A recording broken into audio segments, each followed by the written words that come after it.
Nasılsın? Hasta olduğu için ülkemizde ve ilimizde son dönemlerde artışa geçen vaka sayısıyla birlikte aslında bunu ben kronik bir sorun haline gelen COVID hastalığında insanların maske, mesafe, temizlik kurallarını biraz bertaraf ettiğini veya tam uymadığına bağlıyorum.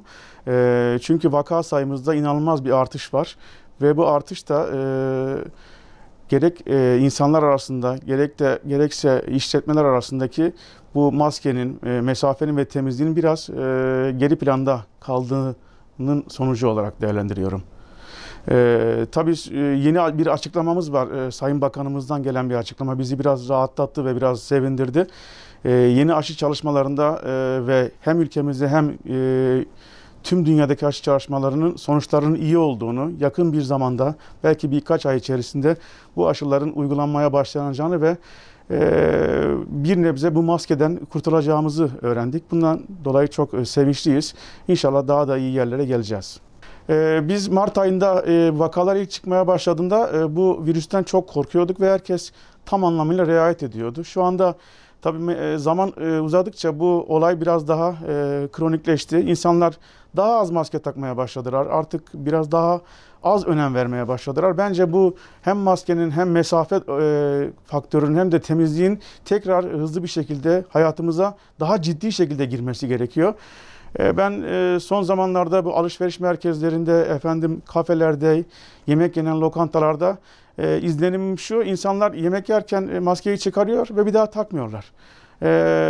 Çay içiyorlar, maskeyi geri takmıyorlar. Konuşurken maskeyi takmıyorlar. Bunlar hep yanlış şeyler. Lütfen daha dikkatli olalım. Çünkü gerçekten Mart ayından belki de o vakalardan daha fazla vaka şu anda geliyor.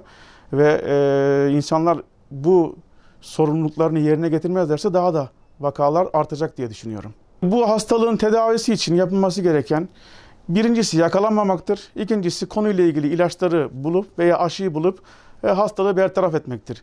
Bizim halk olarak yapacağımız kurallara uymaktır. Maskeyi daha dikkatli takacağız. Elimizi 20 saniye en az yıkayacağız. Mesafeli duracağız. Çok kalabalık yerlere gitmeyeceğiz. Yani bu kuralları artık hayatımızın bir vazgeçilmezi haline gelmesi gerekiyor. Diğer taraftan sağlıkçılarımız çalışıyorlar. Aşılar üretiliyor, yeni ilaçlar çıkıyor. Onlar yapması gerekenleri yapıyorlar aslında. Halkımızda bir yavaşlama ve biraz eksiklik var. Onlarda da çabucak toparlanması gerekiyor. Aslında şöyle bir durum söz konusu. Aşılar bulundu ve yavaş yavaş uygulanmaya başlandı. Faz 3 çalışması dediğimiz önce gönüllüler üzerinde deneniyor. Bundan olumlu sonuçlar alınıyor. Olumlu sonuçlardan sonra bütün halka yayılacak ama daha o birkaç ayı bulur.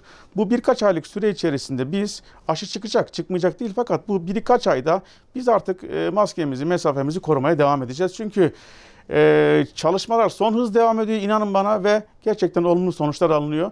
Yüz güldürücü şeyler duyuyoruz. Onun için de halkımıza düşen gerekeni yapmak. Sigara ile ilgili şunları söyleyebilirim. Açık alanda birçok yerde sigara yasaklandı. Doğru bir karar. Niye doğru bir karar? Zaten sigara içen hastalarımızda COVID yakalanma oranı yaklaşık 14 kat daha fazla oluyor ve yakalananların genel durumları daha kötü seyrediyor. Onun için sigara içmek bu hastalıkla hep ters ilişki içerisinde. Yani sigara içmek bence tamamen yasaklanmalı.